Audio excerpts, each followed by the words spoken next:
এই কেবল শুরু করলাম ভিডিও। আসসালামু আলাইকুম। আজকের ইফতারিতে থাকতেছে সর্বপ্রথম হলো শরবত, সিয়া সিট এবং ইসবগুলের ভুসির। ওইটা মিষ্টি, এটা মিষ্টি ছাড়া, এটা আমি খাই।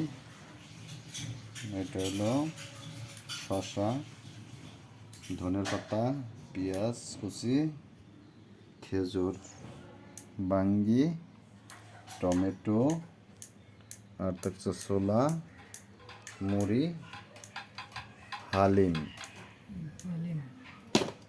আমার চাচা হালিম।